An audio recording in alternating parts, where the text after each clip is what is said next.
Welcome, in front of me is a CUBOT X30 and today I'll show you how to capture a screenshot on the device. So to get started, you want to open up the content that you wish to capture, which as an example I'm going to use settings. And once it's open and visible, simply hold power key and a volume down. This will give you the sound and animation like such. And from here, as you can see, it pops out for a moment, so you can share, edit or delete. And after a moment it just simply disappears.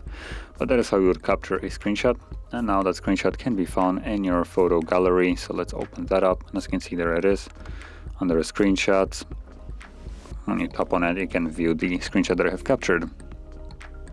So if you found this very helpful, don't forget to hit like, subscribe, and thanks for watching.